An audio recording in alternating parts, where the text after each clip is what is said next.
நேற்றுக்கு நம்ம இந்த பேஸ் வரைக்கும் போட்டு முடிச்சு பார்த்தோம். இது ஆல்டர்னேட் கலர்ஸில் நம்ம போட போகிறோம். ஸோ இந்த த்ரெட்டை நீங்கள் வந்து ஜஸ்ட் இப்படி உள்பக்கமாக விட்டுருங்கோ. ஸோ தட் 2 ரோ வேறு கலரில் போட்டு 3வது ரோக்கு இதே கலரை யூஸ் பண்ணிக்கலாம். இப்போ இந்த லூப்பு வந்து ஆல்ரெடி நம்ம முடித்த லூப்பு இருக்குது. ஊசியை இதில் போட்டு இதை கொஞ்சம் நீங்கள் இழுத்து விட்டு அந்த கரெக்டு சைஸுக்கு ஷேப்பில் கொண்டு வந்து வச்சுக்கோங்க. இப்போ நான் செகண்ட் கலர் இந்த பேபி பிங்க்கை எடுத்துக்க போகிறேன். இப்போ இதே மாதிரி தான் நம்ம முன்னாடி போட்ட மாதிரி தான் செயின் ஸ்டிச் போடுற மாதிரி கொண்டு வந்து முதல்ல இந்த கலரை இந்த த்ரெட்டை இதோட சேர்த்துக்க போகிறோம். ஸோ இப்படி உள்ளே போட்டு அப்படி உள்ளே விட்டேன்னு வச்சுக்கோங்க. அதில் ஏறி எடுத்தோ. ஸோ ஒரு பக்கத்தை பிடிச்சிண்டு ஒரே ஒரு செயின் போட்டேன்னா இப்போ இந்த நூல் வந்து ஃபார்ம் ஆகிடுது. இதை நீங்கள் டைட் பண்ணிக்கலாம்.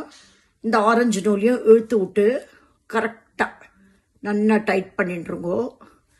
ஆரஞ்சு நூல் always keep it inside the base. இந்த பிங்க் த்ரெட்டு இப்போ நம்மளுக்கு இதான் ரன்னிங் த்ரெட்டு. இந்த குட்டி நூல் கொஞ்சம் பிகினர்ஸு தனியாக சொருகி விட்டுலாம். கொஞ்சம் நல்ல விஷயம் தெரியறவா அடுத்தடுத்த குரோஷே பண்ணச்சு இதை உள்ளே சொருகிடுவா. ஸோ அது வந்து அந்த நூலும் மறைஞ்சு போயிடும். கட் பண்ண வேண்டாம். இதோ இப்போ ஆயிடுச்சா இப்படி இருக்கு. இப்போ நம்ம என்ன பண்ண போகிறோம், 4 செயின். இப்போ இதில் ஆல்ரெடி 1 2 3 4. So 4 chain. நம்ம முதல்ல 15 செயின் போட்டோம் பார்த்தீங்களா, அதே மாதிரி 4 செயின் போட்டுட்டு அப்படி ஒரு லூப் எடுத்து இங்கே நெக்ஸ்ட் குரோஷேல உள்ள விட வேண்டியதுதான். இப்போ நம்ம இதை உள்ள விட்டு so 3 this is called a double crochet. இப்போ 3 லூப்ஸ் இருக்கா தெரியுறதா. So 3 will become 2, then 2 will become 1.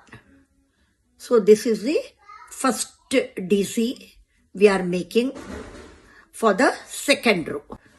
First நூலில் லூப் விட்டுக்கணும். அதுக்கு மேலே நம்ம இதை உள்ள விட்டு எடுத்து DC. So 3 loops, 3 is becoming 2, 2 is becoming 1.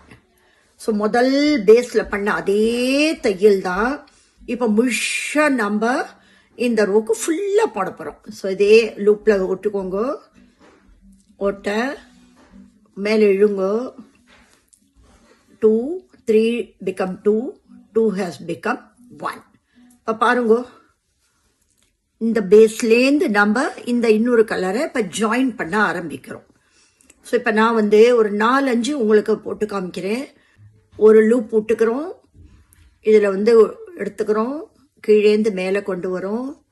3 loops becoming 2 and 2 is becoming 1. So இதை நம்ம அப்படியே கண்டினியூ பண்ணி இந்த கடைசி வரைக்கும் கொண்டு வந்துட்டானாக்கா இப்போ இந்த மாதிரி ஹைட் ஆக ஆரம்பிச்சிருச்சு பாருங்க.